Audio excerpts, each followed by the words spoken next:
La historia comienza en un pequeño puerto de Galilea hace 2000 años, donde un hombre con sandalias gastadas y túnica empolvada se detuvo frente a un grupo de pescadores y pronunció palabras que habrían de resonar como campanas de alarma a través de los siglos. Habrá guerras y rumores de guerras. Nación se levantará contra nación, reino contra reino, y vendrán hambres y terremotos en diversos lugares. Estas palabras, dichas con la serenidad de quien conoce el curso inevitable de la marea humana, fueron registradas por cronistas que apenas comprendían su magnitud, archivadas en pergaminos que viajarían de mano en mano, traducidas a lenguas que aún no existían, interpretadas por teólogos que jamás pisarían aquellas arenas calientes. Jesús hablaba de guerras futuras, y el mundo, desde entonces, ha cumplido cada sílaba de esa profecía con una precisión aterradora. ¿Pero acaso estaba profetizando o simplemente describiendo la naturaleza humana? ¿No será que la verdadera profecía es reconocer que el ser humano, atrapado en su deseo de poder y su miedo a la extinción, está condenado a repetir los mismos patrones de violencia una y otra vez? Porque la humanidad necesita que un profeta le diga lo que ya sabe en lo más profundo de su conciencia, que la guerra es su compañera inevitable, su sombra oscura que nunca desaparece. Hoy, en este preciso momento en que quizás tú estás escuchando estas palabras desde algún rincón del mundo, mientras el reloj marca una hora específica en tu ciudad, mientras la luz del sol o la oscuridad de la noche te envuelve, los ecos de aquellas palabras pronunciadas en Galilea resuenan en los campos de Ucrania y en las montañas de Irán.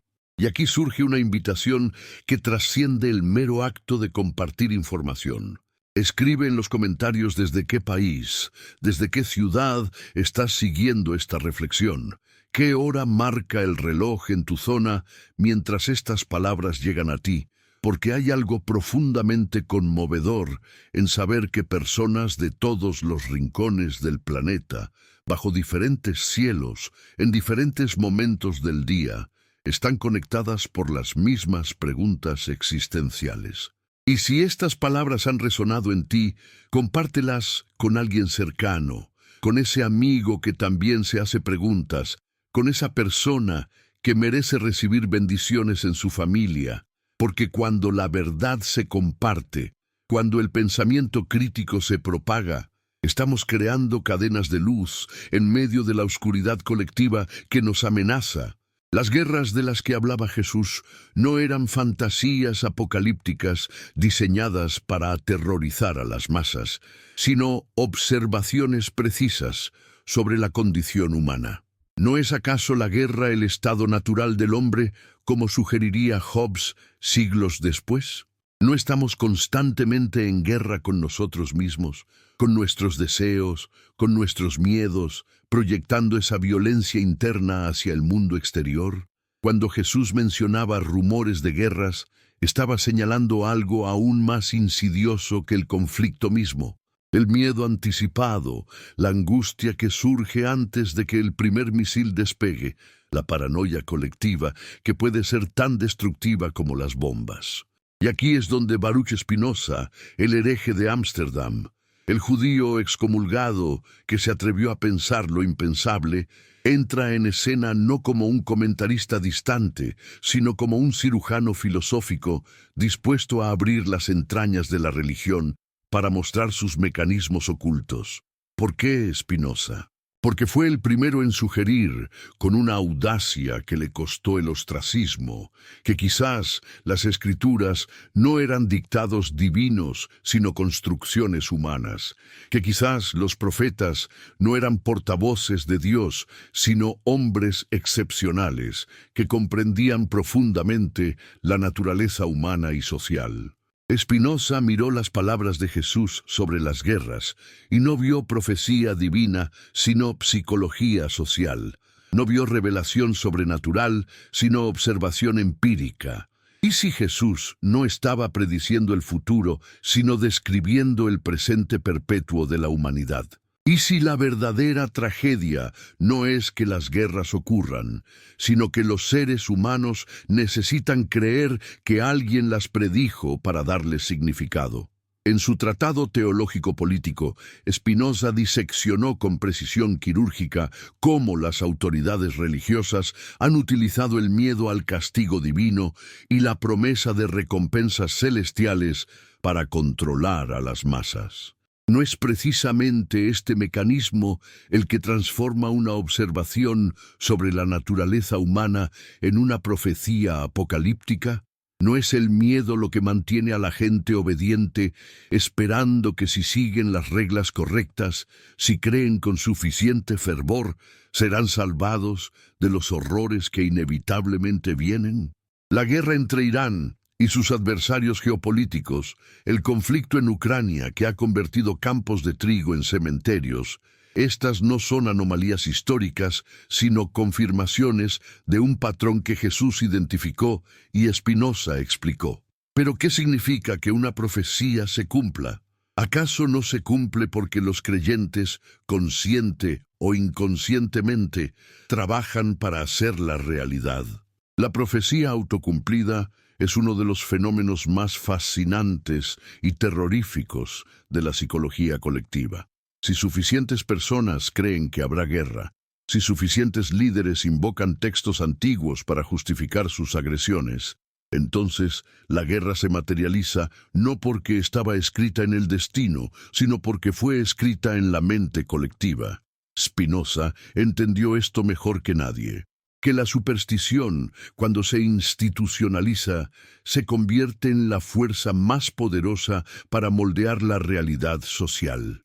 Irán, heredero de la antigua Persia, tierra de poetas y filósofos sufíes, se encuentra hoy atrapado en una red de tensiones geopolíticas que parecen sacadas directamente de las visiones apocalípticas. ¿Por qué?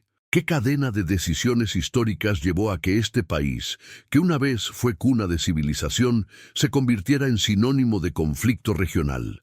La Revolución Islámica de 1979 prometió liberación espiritual, pero entregó teocracia. Prometió justicia divina, pero instaló un sistema donde los clérigos interpretan la voluntad de Dios, de maneras que casualmente coinciden con sus intereses políticos. ¿No es esto precisamente lo que Spinoza denunciaba? La fusión peligrosa entre poder espiritual y temporal, donde la religión deja de ser camino hacia la verdad para convertirse en instrumento de dominación.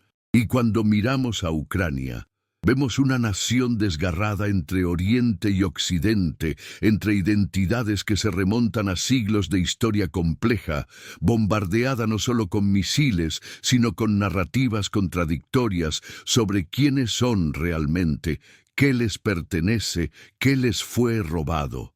Las palabras de Jesús sobre guerras y rumores de guerras cobran una dimensión escalofriante cuando las colocamos en el contexto de la era nuclear, de las guerras cibernéticas, de los conflictos donde los soldados mueren en trincheras mientras los líderes negocian en palacios.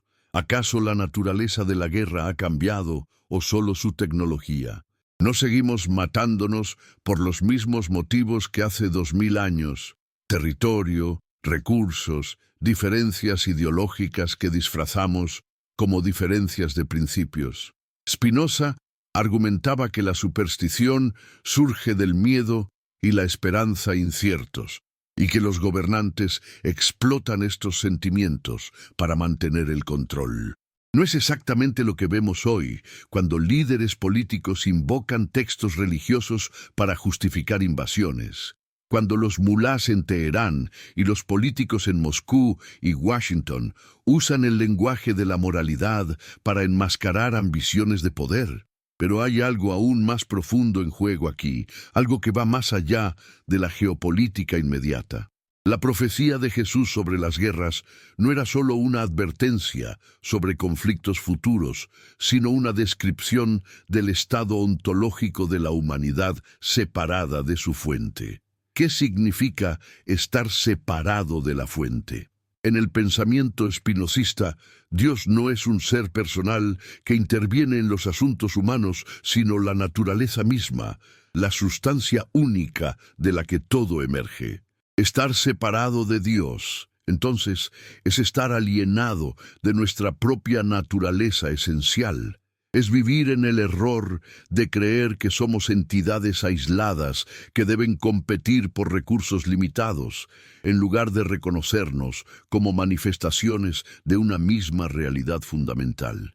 Y no es precisamente esta alienación la raíz de toda guerra. No es el olvido de nuestra unidad esencial lo que nos permite bombardear ciudades, torturar prisioneros, justificar genocidios. Cuando Jesús hablaba de hambres y terremotos junto con las guerras, estaba señalando hacia el colapso total del orden, cuando los seres humanos se alejan de la verdad.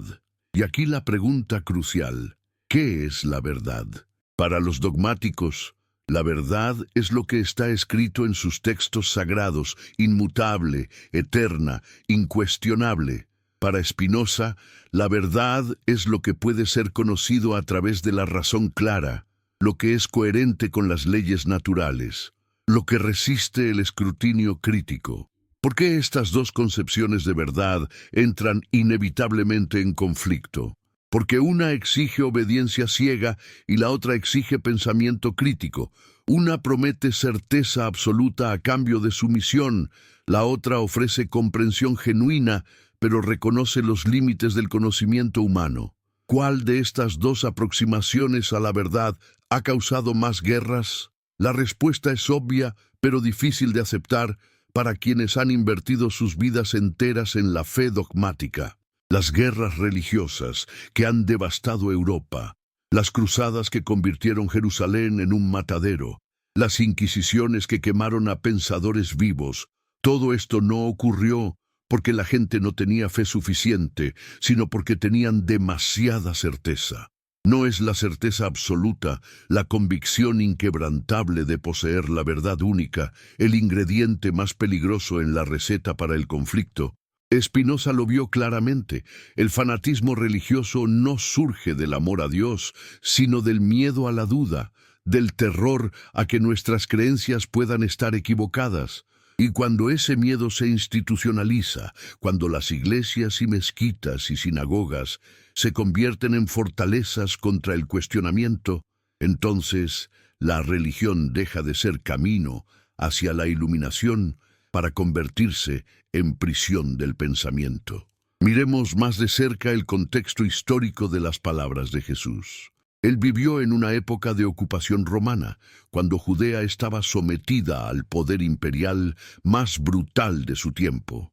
Los celotes predicaban resistencia armada, los fariseos abogaban por la pureza legal, los saduceos colaboraban con los ocupantes.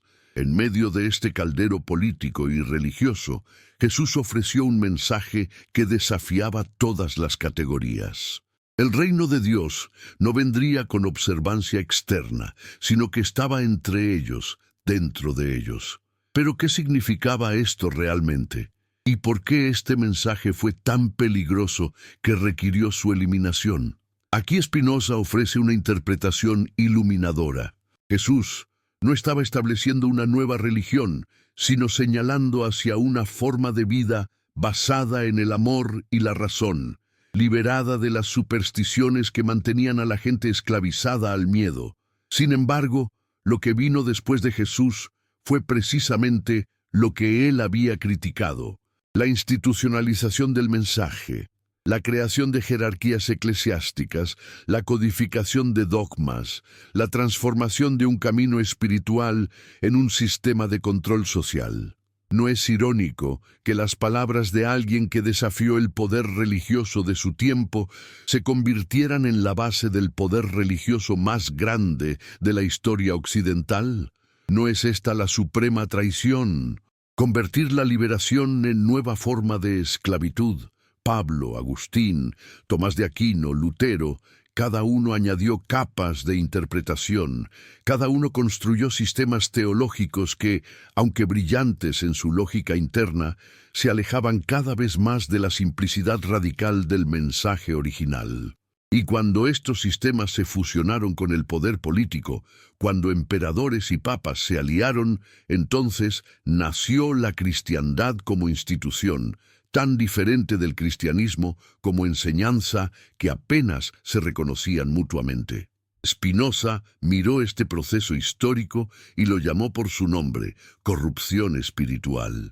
No en el sentido moral estrecho de sacerdotes lujuriosos o obispos codiciosos, aunque eso también existía, sino en el sentido filosófico profundo de la desviación del propósito original. ¿Cuál era ese propósito? Según Spinoza, toda religión genuina tiene un solo objetivo: promover la justicia y la caridad, enseñar a los seres humanos a vivir en armonía consigo mismos y con los demás.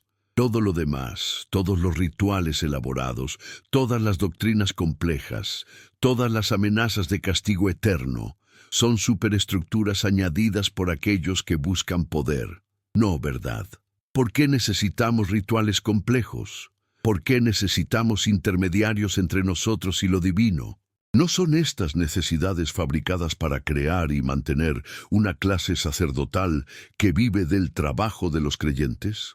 Las guerras de las que hablaba Jesús continúan hoy no solo en los campos de batalla de Ucrania o en las tensiones con Irán, sino en cada mente que lucha entre fe y razón, entre obediencia y autonomía, entre tradición y progreso. Esta es la guerra interna que precede y causa todas las guerras externas. ¿Cómo puede haber paz en el mundo si no hay paz dentro de cada individuo? ¿Cómo podemos esperar que las naciones negocien en buena fe cuando los ciudadanos individuales están divididos contra sí mismos, atormentados por culpas implantadas, paralizados por miedos irracionales? Spinoza entendió que la liberación política requiere primero liberación mental, que no puede haber república libre sin ciudadanos libres y que la libertad genuina comienza con el pensamiento crítico, con la capacidad de examinar las propias creencias sin miedo al castigo divino o social. Pero aquí encontramos la resistencia más feroz. ¿Por qué la Iglesia, en todas sus manifestaciones, ha perseguido tan implacablemente a los pensadores que cuestionan sus dogmas? ¿Por qué Bruno fue quemado vivo?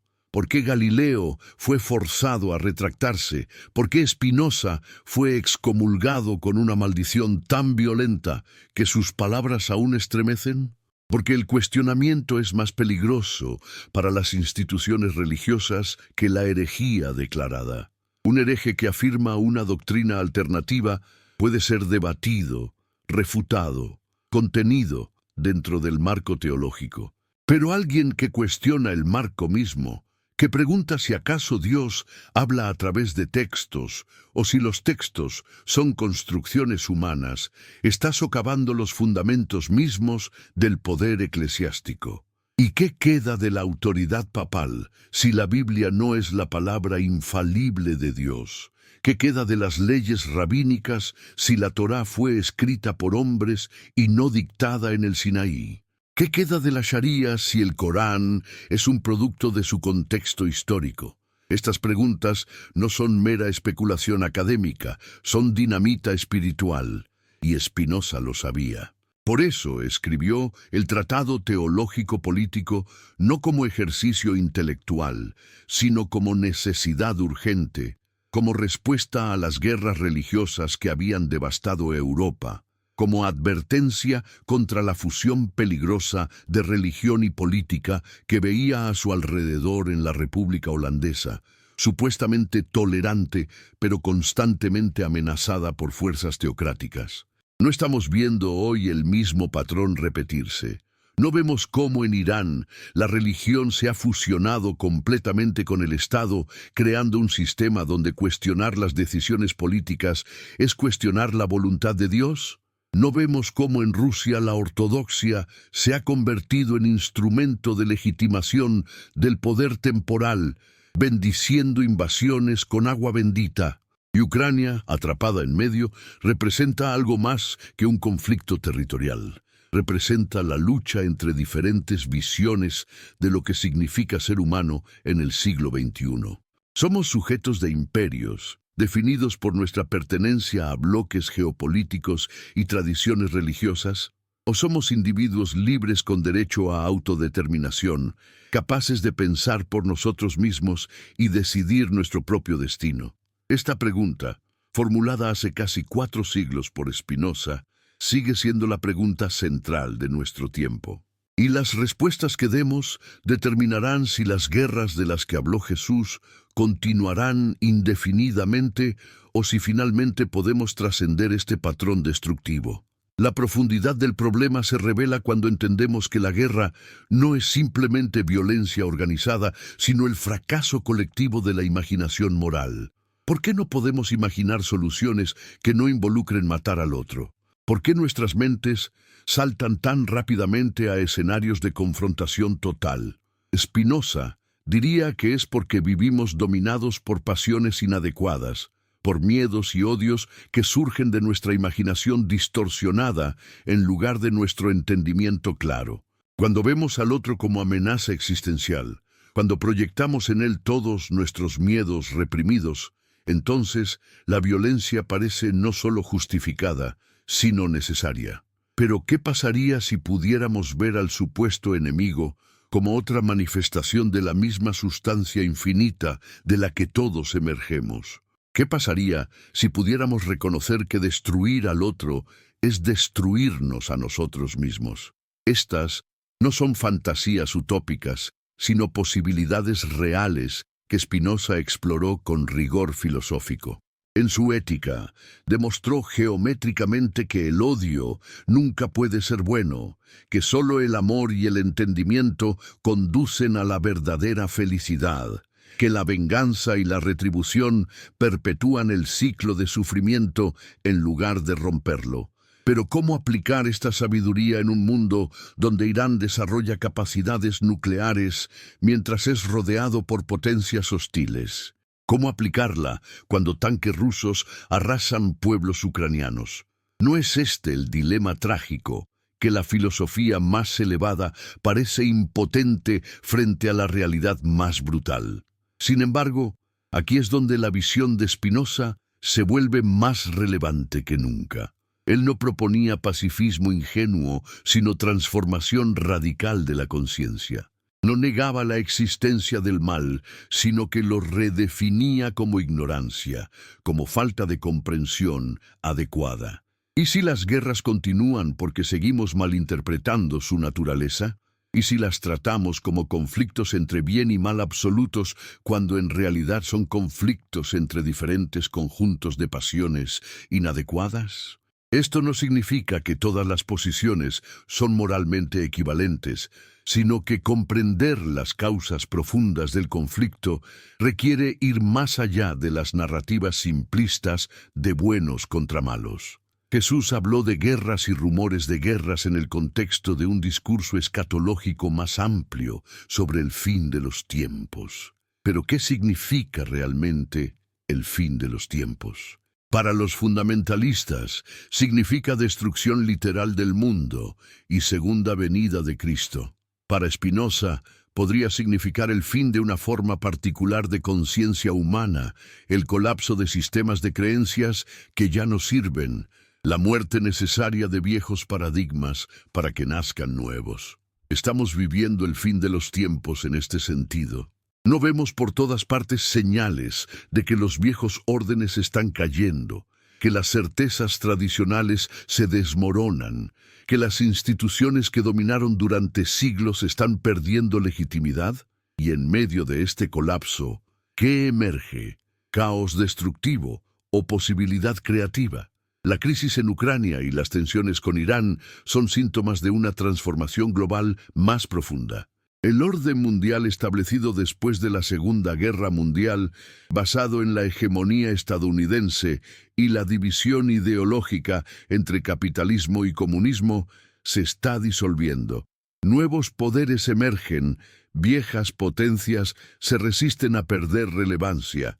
Las tecnologías transforman las reglas del juego. En medio de esta incertidumbre, líderes autoritarios ofrecen certezas simples. Seguirme y estarán seguros, creer en la grandeza nacional y serán fuertes, someterse a la voluntad divina interpretada por mí y serán salvados. ¿No es este el mismo patrón que Spinoza identificó hace casi 4 siglos? El miedo al cambio, la ansiedad ante la incertidumbre, se convierte en combustible para el autoritarismo, tanto político como religioso. Y aquí las palabras de Jesús sobre rumores de guerras adquieren una dimensión particularmente moderna. En la era de las redes sociales y las noticias continuas, estamos constantemente bombardeados con información sobre conflictos potenciales, crisis inminentes, apocalipsis próximos. ¿Cuántos de estos rumores son reales y cuántos son fabricados? ¿Cuánto del miedo que sentimos está basado en amenazas genuinas?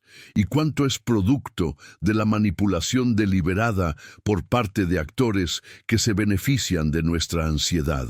Los rumores de guerras pueden ser tan destructivos como las guerras mismas porque paralizan sociedades enteras, conducen a decisiones precipitadas, justifican medidas represivas en nombre de la seguridad nacional. Parte 2. Spinoza vivió en una época donde los rumores de conspiración católica contra la República Protestante Holandesa circulaban constantemente, donde el miedo a la invasión española mantenía a la población en estado de alerta perpetua, donde las tensiones religiosas podían estallar en violencia en cualquier momento. Escribió el Tratado Teológico Político precisamente para abordar esta situación, para argumentar que la libertad de pensamiento y expresión no era amenaza para el Estado, sino su mejor defensa, que el verdadero peligro venía no del disenso, sino de la imposición forzada de uniformidad religiosa.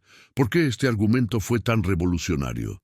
Porque contradecía la sabiduría convencional de su tiempo, que sostenía que la estabilidad política requería uniformidad religiosa, que permitir diferentes creencias llevaría inevitablemente al caos y la fragmentación. La historia ha demostrado que Spinoza tenía razón. Las sociedades más estables y prósperas no son aquellas con mayor uniformidad ideológica, sino aquellas con mayor tolerancia de la diversidad. Pero ¿por qué es tan difícil aprender esta lección? ¿Por qué cada generación parece necesitar reaprender que la imposición forzada de creencias conduce al resentimiento y eventualmente a la rebelión? Quizás porque hay algo en la psicología humana que anhela certeza, que se siente amenazado por la diferencia, que prefiere la comodidad de la conformidad al desafío del pluralismo.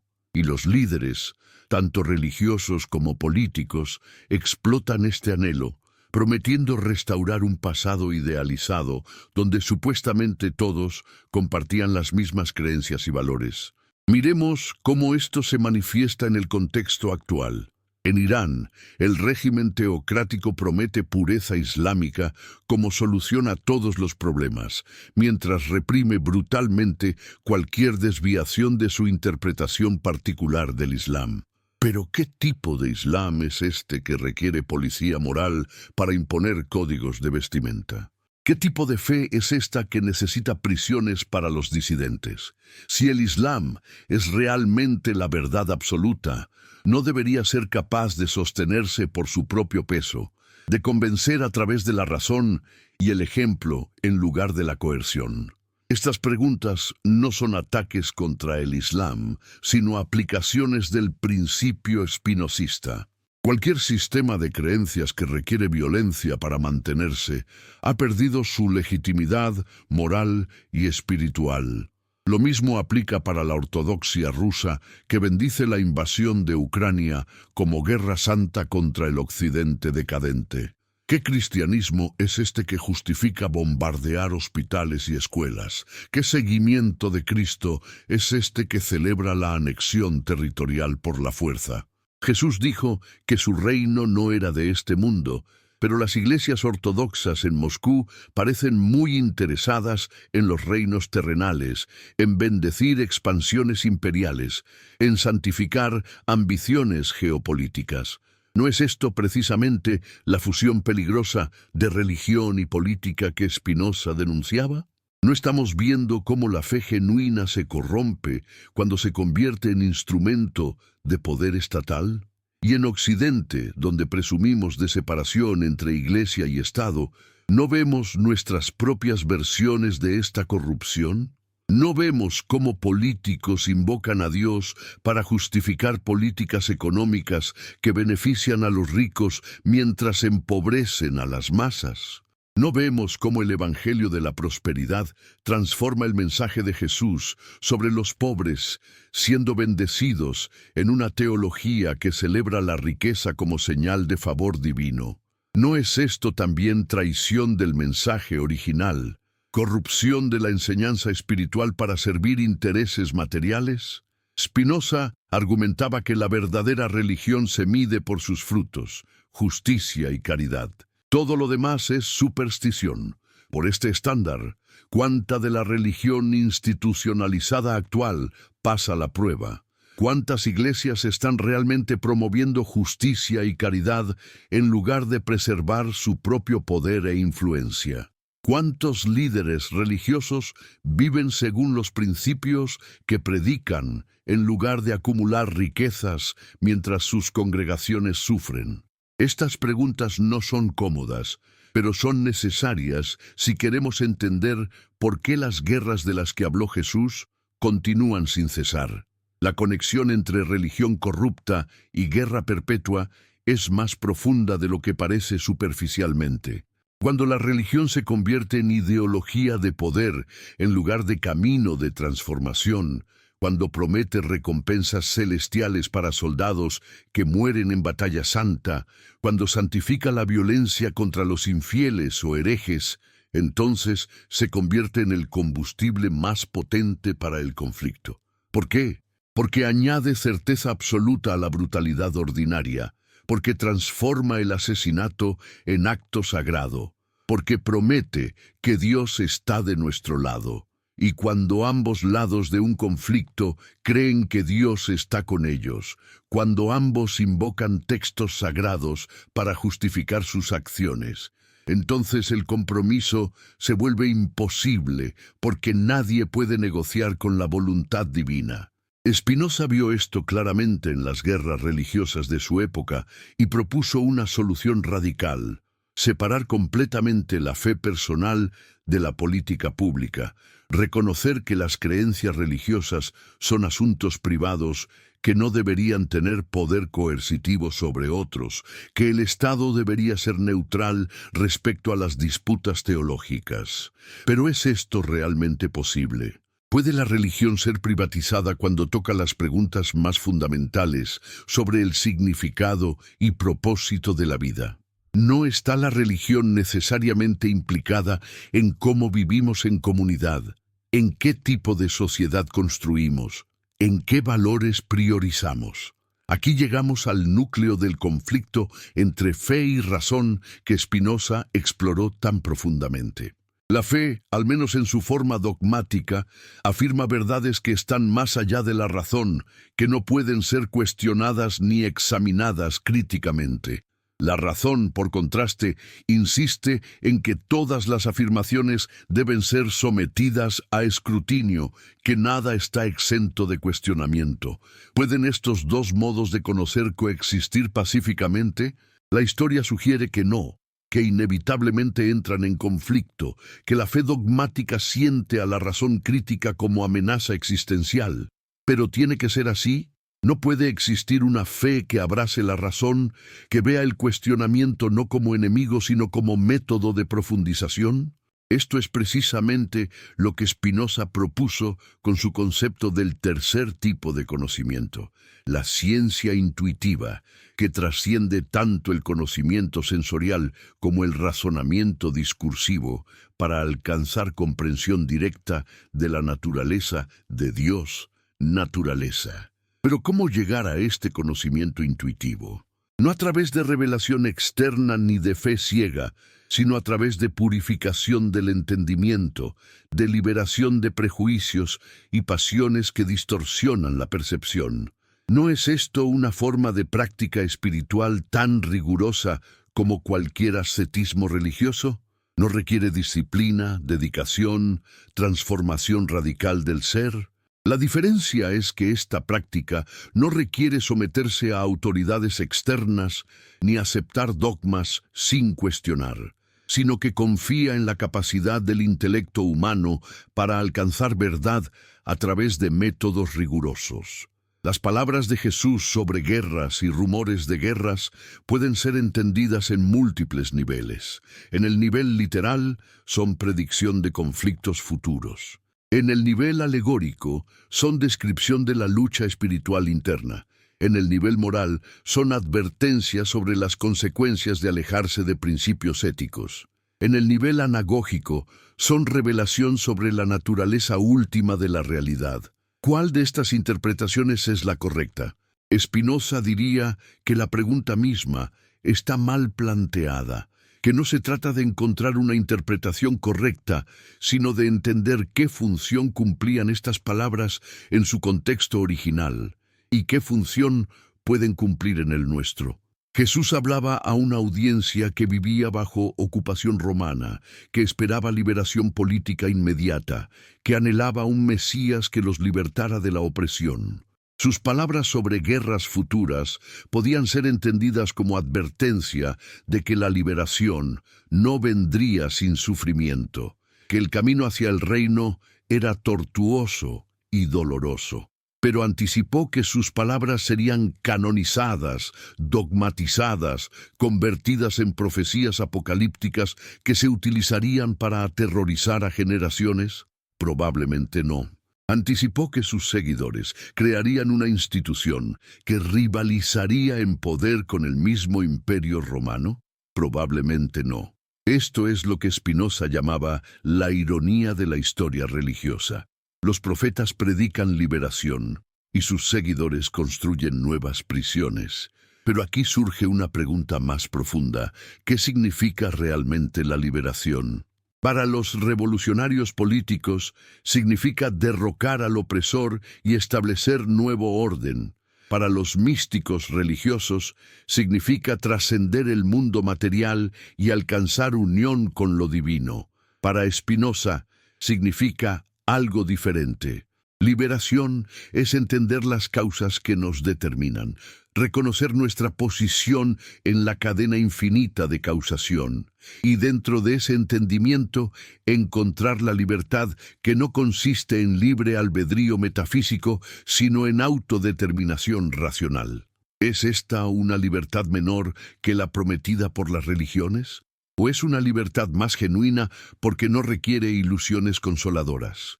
Cuando miramos las guerras actuales a través de este lente spinozista, vemos que no son aberraciones inexplicables, sino manifestaciones necesarias de cadenas causales que podemos rastrear y entender. La invasión rusa de Ucrania no surgió de la nada, sino de décadas de tensiones geopolíticas, de la expansión de la OTAN hacia el este, del colapso de la Unión Soviética y el resentimiento resultante, de la nostalgia imperial que nunca fue procesada adecuadamente. ¿Esto justifica la invasión? Absolutamente no. ¿Pero nos ayuda a entenderla? Absolutamente sí. Y solo a través del entendimiento podemos esperar prevenir futuros conflictos similares. Similarmente, las tensiones con Irán no son producto de maldad inexplicable, sino de cadenas causales específicas. El golpe de Estado de 1953, apoyado por Occidente, que derrocó al gobierno democráticamente elegido de Mossadegh, la instalación del Shah como títere occidental, la Revolución Islámica de 1979 como reacción contra décadas de dominación extranjera, el subsiguiente aislamiento y demonización de Irán, las sanciones que han empobrecido a la población mientras fortalecen al régimen. Comprender estas causas significa justificar las violaciones de derechos humanos del régimen iraní. No. pero nos ayuda a ver que el problema no es simplemente maldad islámica versus bondad occidental, sino un complejo nudo de causas históricas que todos han contribuido a crear. Sí, Spinoza insistía en que superar el odio requiere entender sus causas. Mientras veamos a los enemigos como encarnaciones del mal puro, mientras creamos que sus acciones no tienen causas comprensibles, sino que surgen de perversidad inexplicable, entonces estamos atrapados en el ciclo de venganza y contraataque. Pero ¿qué pasa si aplicamos el método espinosista de análisis causal a nuestros conflictos? ¿Qué pasa si tratamos de entender por qué la gente actúa como lo hace, qué miedos los motivan, qué necesidades buscan satisfacer, incluso cuando sus métodos son deplorables? ¿No se abre esto a la posibilidad de intervenciones más efectivas, de soluciones que aborden las causas raíces en lugar de solo tratar los síntomas? Pero aquí encontramos resistencia feroz. La idea de entender a los enemigos se percibe como traición, como debilidad moral, como relativismo que borra la diferencia entre bien y mal.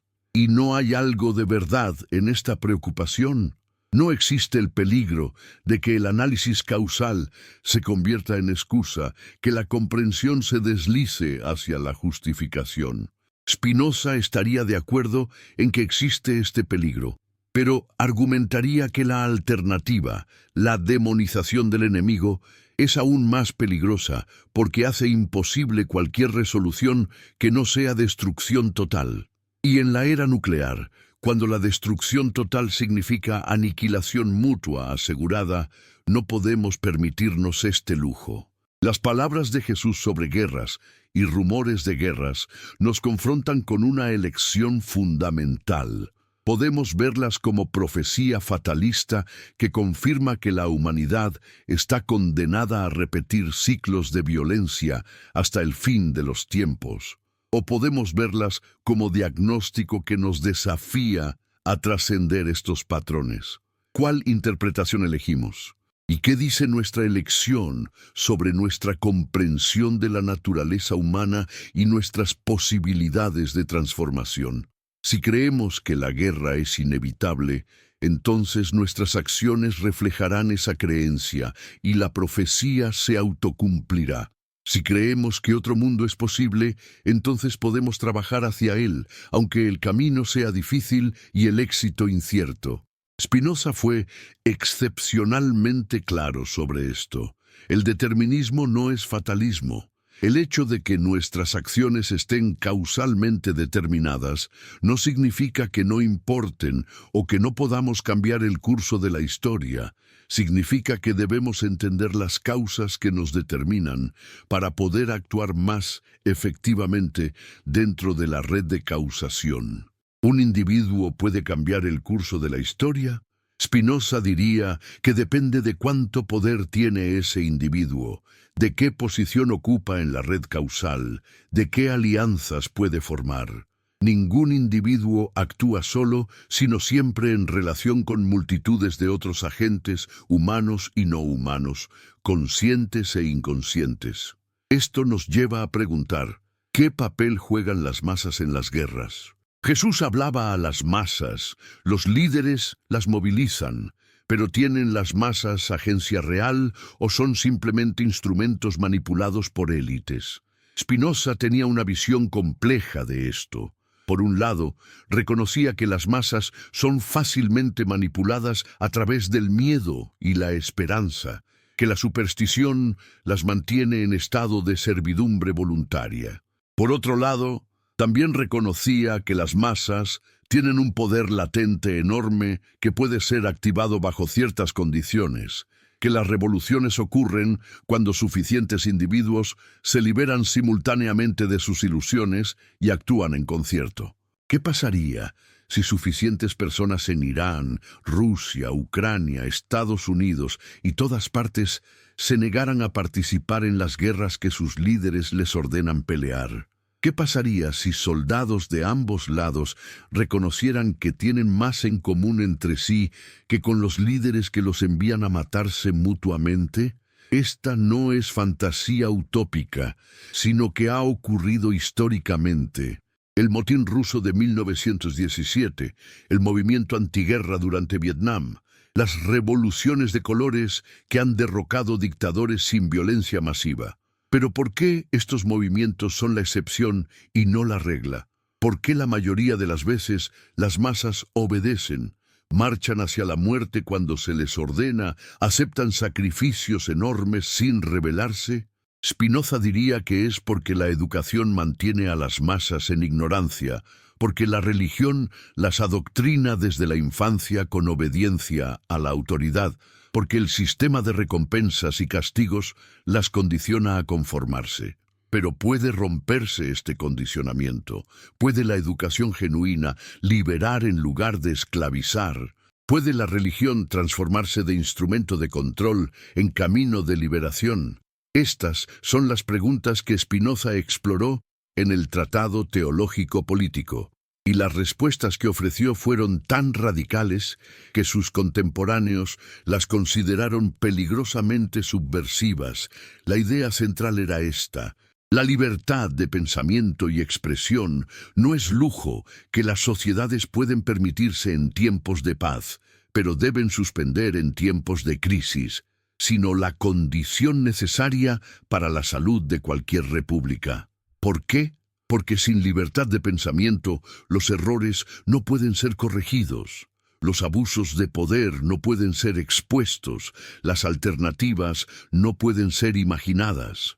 Una sociedad que suprime el disenso se condena a repetir sus errores. Una sociedad que castiga el cuestionamiento se vuelve rígida e incapaz de adaptarse a nuevas circunstancias.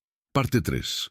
Pero aquí llegamos al punto más peligroso de toda la filosofía espinosista, el lugar donde su pensamiento se vuelve verdaderamente herético e inaceptable para cualquier ortodoxia. Spinoza argumentó que los profetas, incluyendo presumiblemente a Jesús, no tenían conocimiento especial de verdades metafísicas, sino solo imaginaciones vividas, adaptadas a la capacidad de comprensión de sus audiencias. ¿Qué significa esto? Significa que cuando Jesús hablaba de guerras y rumores de guerras, no estaba recibiendo información directa de Dios sobre eventos futuros, sino expresando su entendimiento de la naturaleza humana en un lenguaje que resonaría con sus oyentes. Pero ¿no invalida esto toda la religión cristiana? Spinoza diría que no, que invalida solo la interpretación literal y dogmática, que libera el mensaje esencial de las superestructuras teológicas que lo oscurecen. El mensaje esencial, según Spinoza, es siempre el mismo en todos los verdaderos profetas. Vive con justicia y caridad. Todo lo demás es packaging cultural, metáforas específicas de tiempo y lugar, imaginería diseñada para impactar a audiencias particulares. Pero si esto es verdad, entonces, ¿qué distingue a Jesús de otros maestros morales? ¿Por qué debería ser considerado divino, único, salvador? Spinoza diría que no debería, que la divinización de Jesús fue un desarrollo posterior, una construcción teológica que sirvió intereses institucionales, pero traicionó el mensaje original. ¿Es esta interpretación justa con los textos evangélicos? Los estudiosos debaten, pero lo que es innegable es que abre posibilidades interpretativas que la ortodoxia debe suprimir para mantener su autoridad. Cuando aplicamos esta hermenéutica espinosista a las palabras de Jesús sobre las guerras, emergen nuevas dimensiones de significado. Quizás Jesús no estaba prediciendo eventos específicos, sino describiendo la condición humana bajo el dominio de pasiones inadecuadas. Quizás las guerras de las que hablaba no son solo conflictos militares, sino la guerra interna entre razón y pasión, entre amor y miedo, entre apertura y cierre. Y los rumores de guerras. Quizás son los pensamientos obsesivos que nos atormentan, las preocupaciones que nos paralizan, los escenarios catastróficos que nuestra imaginación genera sin cesar. No libramos batallas internas cada día tan intensas como cualquier guerra externa. ¿No están Irán y Ucrania también dentro de nosotros, representando partes divididas de nuestra propia psique? Esta interpretación psicológica no niega la realidad de las guerras externas, sino que las conecta con sus raíces internas. Spinoza argumentaba que las pasiones colectivas son agregaciones de pasiones individuales, que las naciones actúan como individuos magnificados, expresando los mismos miedos y deseos, pero a escala masiva. Si esto es cierto, entonces la paz externa requiere paz interna, no como precondición absoluta, sino como proceso paralelo. ¿Cómo puede haber paz en Medio Oriente si los individuos en cada lado están consumidos por odio y miedo? ¿Cómo puede haber reconciliación en Ucrania si las heridas psicológicas no son sanadas? Las negociaciones políticas son necesarias pero insuficientes. Los tratados pueden detener el fuego, pero no curan las almas. ¿Y qué sanaría las almas? Aquí Spinoza ofrece algo radicalmente diferente de la religión tradicional. No arrepentimiento y salvación a través de la gracia divina, sino comprensión clara de las causas que nos determinan y transformación de pasiones inadecuadas en afectos activos. ¿Qué son los afectos activos? Son emociones que surgen de nuestra propia naturaleza, en lugar de ser impuestas desde afuera. Son respuestas que fluyen de comprensión adecuada en lugar de imaginación confusa. Por ejemplo, el amor que surge de reconocer la unidad fundamental de toda existencia es afecto activo, mientras que el odio que surge de sentirse amenazado por diferencias imaginarias es pasión inadecuada. ¿Puede esta transformación de pasiones inadecuadas en afectos activos ocurrir a escala masiva? ¿Puede la humanidad colectivamente alcanzar el tipo de claridad mental que Spinoza describe? La historia no es alentadora. Miles de años de religión, filosofía, educación, y aún así las guerras continúan, el sufrimiento persiste, la estupidez prevalece. ¿Significa esto que el proyecto espinosista está condenado al fracaso? No necesariamente. Quizás simplemente significa que el proceso es más lento de lo que esperábamos, que la evolución de la conciencia humana toma generaciones, que el progreso es irregular y sujeto a retrocesos. Las palabras de Jesús sobre guerras y rumores de guerras pueden ser entendidas como reconocimiento de que este proceso será largo y doloroso. No prometió paz inmediata, sino sufrimiento continuo hasta que algo fundamental cambie en la condición humana. ¿Qué debe cambiar? Diferentes tradiciones ofrecen diferentes respuestas. Segunda venida de Cristo, llegada del Mesías, era de Acuario, revolución proletaria, singularidad tecnológica. Spinoza ofrecería una respuesta más modesta. Lo que debe cambiar es la proporción de personas que viven según razón versus las que viven según pasión ciega.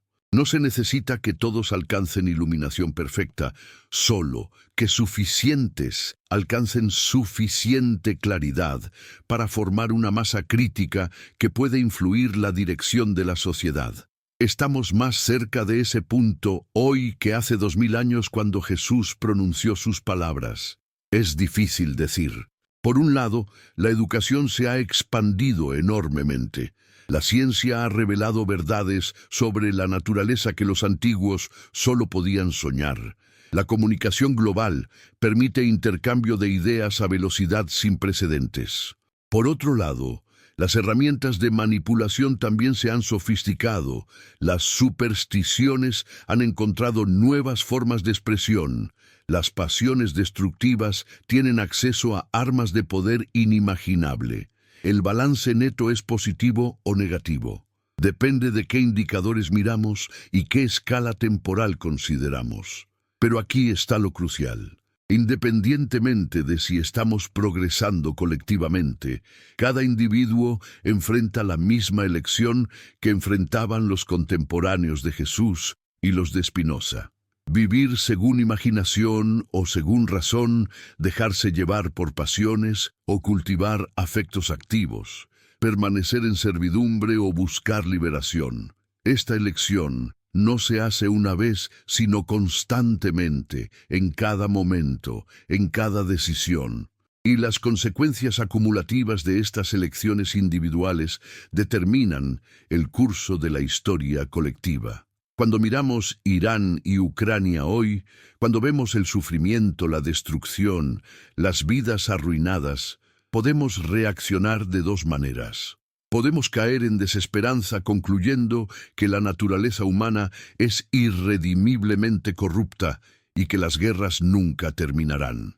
O podemos usar este sufrimiento como motivación para comprometernos más profundamente con el trabajo de transformación, reconociendo que cada paso hacia mayor comprensión, cada acto de compasión genuina, cada momento de claridad mental contribuye al cambio que necesitamos.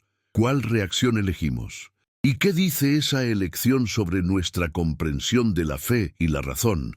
Desde el origen de los tiempos, marchan juntas como dos ríos que a veces se tocan y a veces se alejan, confundidos en un mismo lecho invisiblemente trenzado. Spinoza no veía en ellos enemigos, sino perspectivas. La fe, decía, es necesaria para quien aún no ha aprendido a comprender por las causas. Es el comienzo de un camino, no su culminación. Pero el hombre religioso, ese que transforma el símbolo en cárcel y el misterio en ley perpetua, teme a la razón, porque la razón disuelve el miedo, y el miedo ha sido desde siempre el motor secreto de las religiones. ¿Por qué la Iglesia teme más a las dudas que a las herejías? ¿Por qué castiga a quien pregunta con el mismo rigor que al que niega? ¿Acaso no es la duda la más sincera forma de búsqueda? El siglo XVII, en el que Spinoza vivió y fue arrojado al exilio espiritual por su propia comunidad, fue el escenario donde el mundo despertó de un largo sueño teocrático. El cosmos dejó de girar alrededor del hombre. La Tierra dejó de ser el centro privilegiado del universo. Copérnico, Galileo, Descartes, todos los que se atrevieron a mirar el cielo con ojos limpios fueron acusados de profanar el misterio divino. Pero, ¿qué es más sagrado que la verdad? Deus sive natura. Dios, o la naturaleza, fue la frase que encendió su condena. En ella, Spinoza igualaba todas las cosas en una sola sustancia infinita, despojando al hombre del privilegio de ser excepción en la creación. Si Dios no está fuera, sino dentro, entonces el templo verdadero no es de piedra, sino de conciencia. Pero ¿qué ocurre cuando el pensamiento amenaza la estructura del poder? Las multitudes necesitan templos, muros y jerarquías que definan su creencia. Una religión sin miedo no es religión, es filosofía. Y la filosofía aterra a los sacerdotes tanto como la oscuridad aterra al niño. Spinoza sabía que quien despierta a los hombres del sueño colectivo será condenado por perturbar la paz. La libertad de pensar es la herejía más profunda. El Sanedrín crucificó a Jesús. La sinagoga de Ámsterdam excomulgó a Spinoza. Ambos fueron expulsados del rebaño por recordarles a los hombres que Dios no es propiedad de instituciones ni de libros sagrados, sino una presencia viva que habita en todos los que piensan y aman. Mientras las hogueras devoraban cuerpos en Roma y los tribunales calvinistas silenciaban conciencias en Holanda, el mundo se adentraba en una nueva forma de esclavitud, la ideológica. Hoy ya no quemamos cuerpos, sino reputaciones. Ya no excomulgamos con rezos, sino con algoritmos y linchamientos digitales. Sin embargo, el mecanismo del miedo sigue intacto. Entretener al espíritu para que no piense. ¿En qué se diferencia el sacerdote medieval que prohibía leer la Biblia del gobernante moderno que decide qué es verdad mediante comités oficiales? Cambian los nombres, pero no la enfermedad. La herejía sigue siendo el acto de preguntar ¿por qué? En un mundo donde la conveniencia es el nuevo dogma. Spinoza afirmaba que el error de las religiones es confundir obediencia con virtud. Los profetas, decía, no enseñaban por la razón, sino por la imaginación. Sus palabras debían ser comprendidas, no adoradas. ¿Y si las guerras y rumores de guerras que Jesús anunció no fueran profecías, sino diagnósticos? ¿Y si estaba describiendo el miedo colectivo del hombre que ha perdido el sentido? De esa necesidad de creer que todo obedece a un plan divino surge la violencia, porque el hombre prefiere destruir al otro antes que aceptar que no posee la verdad. El dogma es su escudo contra el vacío. La fe y la razón, entonces, no son enemigos naturales, sino dos etapas del coraje humano. La fe ofrece refugio, la razón exige riesgo. La fe promete un cielo, la razón promete libertad. Pero, ¿cuál de las dos es más divina? ¿El paraíso de los obedientes o la incertidumbre creadora del libre pensamiento? Spinoza elegiría esta última, aunque lo condenara a la soledad. No despreciaba la fe. La consideraba una pedagogía necesaria para quienes aún no pueden pensar sin miedo. Pero cuando la fe se niega a crecer, degenera en superstición, y la superstición, unida al poder político, produce tiranías santificadas. Las cruces, las lunas crecientes, las banderas, todos los símbolos pueden convertirse en grilletes si se los ama más que a la verdad que representan. Mientras Spinoza escribía sus tratados, Ámsterdam era un mosaico de exiliados. Católicos perseguidos por Roma, judíos expulsados de España, protestantes fugitivos de los reyes absolutos. Todos clamaban por libertad religiosa, pero cada grupo edificaba su propio muro. Lo que debía ser encuentro se convirtió en frontera. ¿Por qué el hombre, incluso cuando se libera, vuelve a construir prisiones? Porque su verdadero amo no es el sacerdote ni el tirano, sino el miedo. Spinoza veía en ello la prueba de que el corazón humano prefiere una mentira estable a una verdad que exige renunciar a las certezas.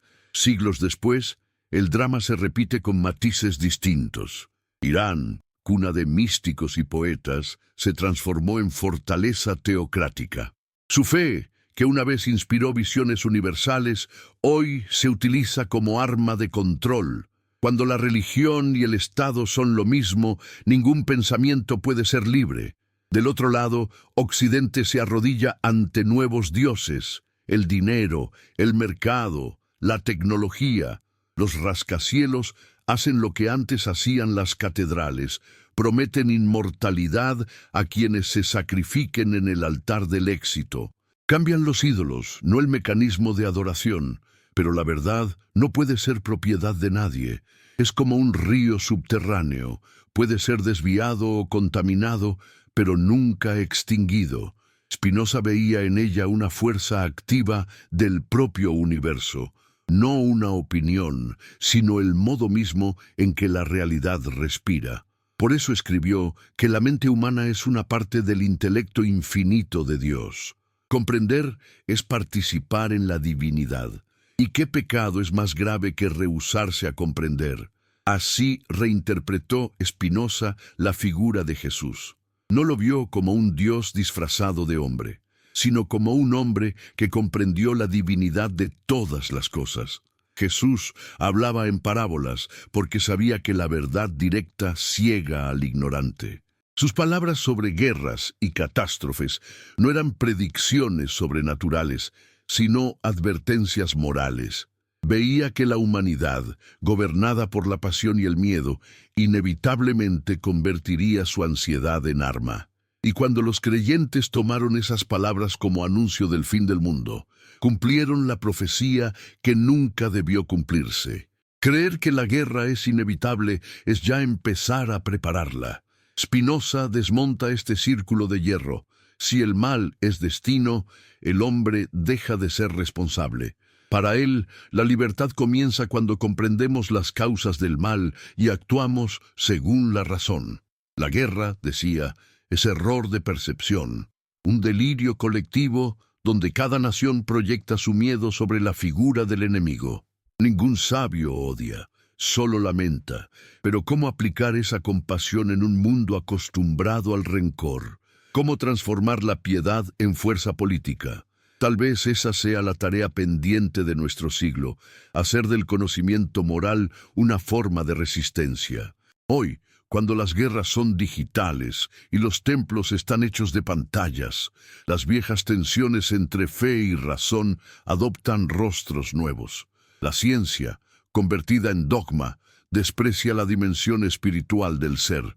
Las religiones, envejecidas en sus instituciones, temen a la crítica que les revela su origen humano.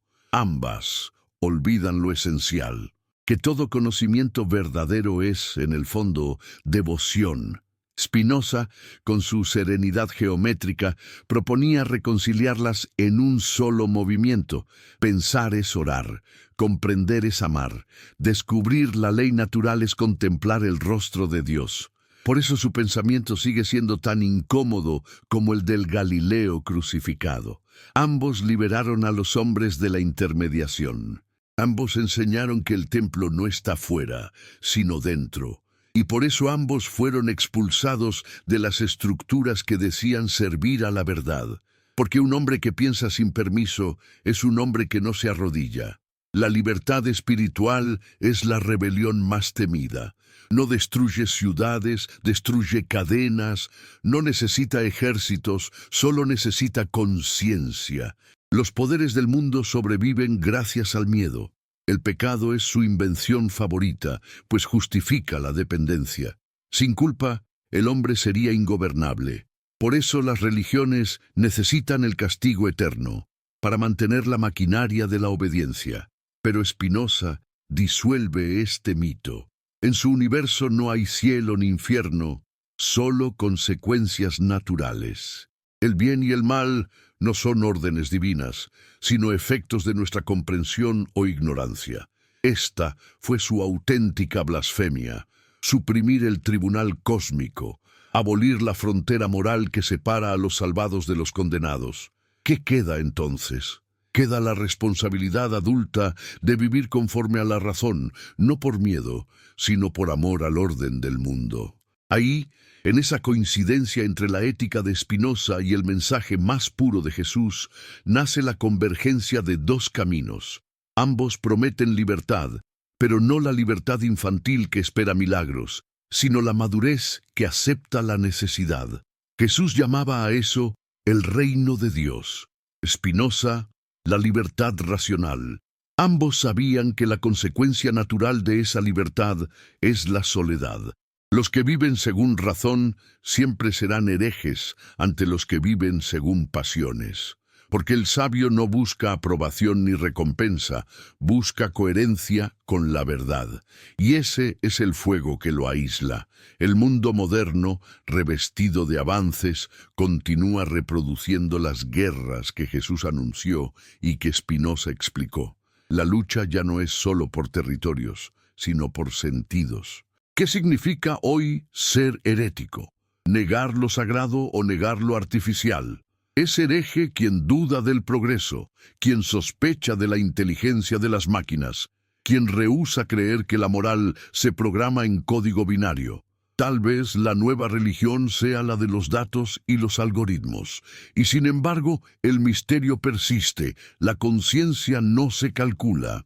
La verdad sigue habitando en el silencio que ninguna red puede traducir. Tú que escuchas estas palabras, detenidos unos minutos en medio del ruido digital, escribe en los comentarios desde qué país, desde qué ciudad y qué hora es allí mientras estas ideas te llegan. No es un gesto trivial, es un recordatorio de que aún podemos encontrarnos como seres humanos más allá de fronteras y relojes. Si algo en estas líneas tocó tu espíritu, compártelo con un amigo y desea que reciba bendiciones en su familia. Que la palabra viaje como la luz, que su transmisión sea ya una forma de oración. Porque al final, lo que Jesús mostró con su vida y Spinoza con su pensamiento es que la libertad no se hereda, se conquista. Y toda conquista exige renuncias a las certezas, a los dogmas, al consuelo. a veces incluso a la necesidad de tener razón. Y ahí, en ese desprendimiento, comienza la verdadera fe. No la fe que promete recompensas, sino la que confía en el orden infinito del ser. Una fe que es conocimiento y un conocimiento que es amor. Ambos convergen en lo que Spinoza llamó el amor intelectual de Dios. No amor hacia un trono lejano, sino hacia la sustancia que vibra en todas las cosas.